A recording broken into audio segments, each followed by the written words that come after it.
Hello friends! Today we are trying something new. We are going to do my monthly meal plan and cook with me. So I'm going to show you guys what my meal plan looks like and kind of go over things, and then I'm going to show you how I use some of the items that I get from Costco to meal prep for the month. So if you are new here, my name is Meredith and welcome. Let's get right into this. All right, so here is everything we are doing for dinners in the month of March. Now, my husband gets paid once a month, as you can see, and so I do my monthly grocery shopping at the beginning of the month, and then I just fill in with fresh items as the month goes, just whatever we need, milk, lunch meat, vegetables, fruit, that kind of thing. But I like to kind of get everything figured out and buy the basics I know I'm going to need for the month. So as you can see, we're already part of the way into the month, so I knew I was going to go to Costco at the beginning of the month. I used my rotisserie chicken from Costco to make homemade chicken noodle soup, and I had a half a box of orzo pasta in my pantry, so I used that to make it. We used the salad mix from Costco that I bought and some of the meat from the rotisserie chicken for salad with chicken. We had leftovers from the potato soup that I made. Now, I know this is backwards, but what I usually do is I kind of get a general idea of all the meals that I'm going to make, and then depending on that night, you know, whatever we're doing, I then will cross off that day. So, for example, I knew I was going to make potato soup and chicken noodle soup somewhat close together, so I ended up making both of those, and then we had a night where we had leftovers, and you got to choose whether you wanted potato soup or chicken noodle. B for D is breakfast for dinner, in case you don't do that. So that is actually what we're going to have tonight, and I will show you what I'm cooking over here in just a minute. But we usually do frozen pizzas because we have family movie night, usually on Fridays. So we will eat in the family room, have a pizza to share, and and watch a movie together. Now, I usually just do frozen pizzas, which I buy generally at the beginning of the month. And then I also just, put a few extra things down there, like I know I'm going to be doing something this day, and I'm going to be going somewhere this day. So sometimes on those days, I want something that's going to be really easy because I'm going to end up coming home and being a little bit rushed. So I could either do a crock pot meal on that day, or I can just do leftovers or something from the freezer.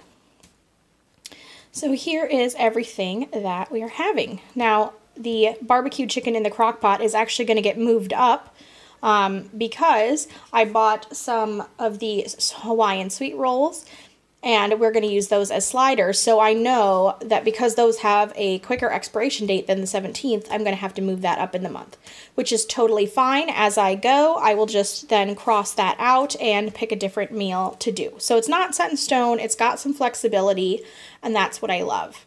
I've seen a lot of YouTubers who are like, this is what we're having, and it's just, there's no deviating from the plan. This one is very flexible. So you can do it however you want, but this is just how I do it. Now, as you guys can see, I do have B for D on the menu 4 times. So here is what we're going to cook. So as you guys can see, I have got a bunch of stuff going right now. First off, this is one thing that I do every month is I usually buy a pack of sausage or bacon, and then I pre-cook it. So I just finished cooking up the sausage because it's kind of loud, all that sizzling when you're trying to talk and film. So I've got this one, and it comes in a pack of 3 14 packs. So I've got this last one. I usually set it all on a plate to cool off just a little bit as I'm going, so then as soon as I'm done cooking it, it goes directly onto the plate. And then right here I've got about 3 sausage links that I have sliced in half the long way and just cut up into little pieces because I'm going to make some egg breakfast muffins, and that is what I usually have every morning for breakfast. So I can just pull one out, microwave it for about a minute, and I'm good to go. So we're going to use those. This is all prepped. These sausages that are pre-cooked are going to go directly into a Ziploc bag, and then I can pull those out on the night that we're going to have breakfast for dinner. I don't have to dirty another skillet, and I can simply put them on a plate, and once again I microwave them for about a minute, and we can have as many or as few as we want that day. And here is what I've got going on for my egg muffins. So I've already got 12 eggs in here, maybe 13, not sure. I might have lost count.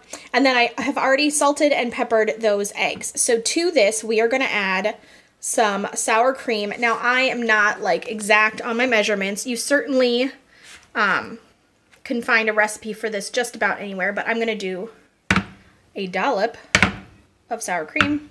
A dollop of daisy. Now this sour cream I did get at Costco. So we've got approximately maybe a quarter of a cup in there. We're going to add a splash of milk to keep this nice and moist.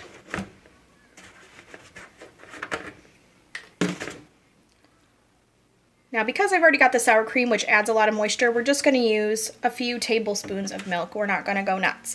And then I'm just going to beat this up.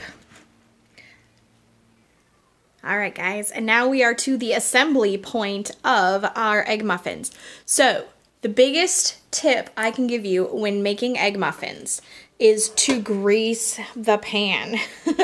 Now, I like to go a little crazy. I use the Costco brand canola cooking spray. You can certainly use whatever brand you like, but the biggest thing is grease them to the point where you think you're overdoing it, because these will stick so badly if you don't use enough, and nobody wants to sit there and scrub eggs off a muffin tin. Trust me on that. I am always trying to get the quickest and easiest way with the least amount of dishes as far as that goes when I am cooking. All right, so we have our greased muffin tins. We have our beaten egg mixture. I've got some cheese. Again, I'm going to use the Kirkland brand shredded cheddar jack cheese. I buy this on the regular. And then we've got our chopped up sausage. So I'm going to go ahead and pour this into the muffin tins. And the other tip I have for you is don't overfill the tins. These tend to puff up a little bit, or quite a bit, I think, when they bake. So you definitely want to be careful with how you fill them. All right, so another tip I have for you guys is I mixed up my egg mixture in a measuring bowl that has a pour spout, like a batter bowl, to make it so much easier to pour it into the muffin tin. So here they are, all beautiful, nice and lined up. And this is about how full I have filled them. So about 3/4 of the way full. And then the last thing I'm going to do, and this part is the great part. You get to be as creative as you want or as boring as you want. So I'm going to go ahead and grab a little bit of the sausage, and I'm going to put just like 3 or 4 little pieces per muffin cup. Now I have done this with bell pepper and onion. I've done it with bacon. If all you have is like a couple of slices of ham lunch meat, you could totally chop that up and throw it in here. You could do spinach and onion and mushrooms sauteed up and throw it in these. It's really just whatever you are most comfortable with, or, you know, whatever your taste runs toward. And then we're going to top it off with the cheese in just a second here. So I'm just filling these up nice and easy. And then the biggest thing is I like to put a nice dollop of cheese on top. I feel like it helps keep it from puffing up too much when it bakes. And who doesn't love cheese? So just filling it up, and I'm, you know, doing at least 1 to 2 tablespoons. Probably a tablespoon per cup, I would say. And that is all there is to it. And then what I'm going to do is, once I'm done, I'm going to go ahead and bake these in a 350 degree preheated oven. And I'm going to do that for about 18 minutes. You always want to check and make sure that they're fully done.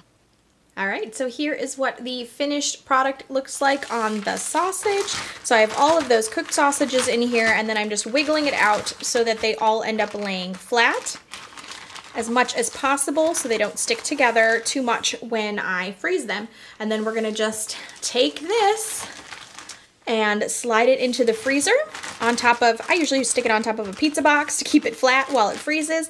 And then I can put it wherever I want once they're all frozen and then we just pull a few out whenever we need it. Alright guys, so this is what they look like. My timer just went off at about 17 minutes. Oh, gotta get it out. Yep, and they don't have any major wiggle to them, so they are ready to go. Now, as they cool off, they will fall a little bit. You can see some of them are already starting to do that. Shrink back down just a little bit. And that's what we want. And then once they have cooled for a couple of minutes, I will pop them out and put them in a freezer bag. And that is it. Thank you guys so much for watching. If you guys would like to see more cook with me's and meal planning videos, make sure to give this one a thumbs up. And of course, as always, if you enjoyed this video, don't forget to subscribe. Until next time, guys, I am Meredith, and thank you for watching.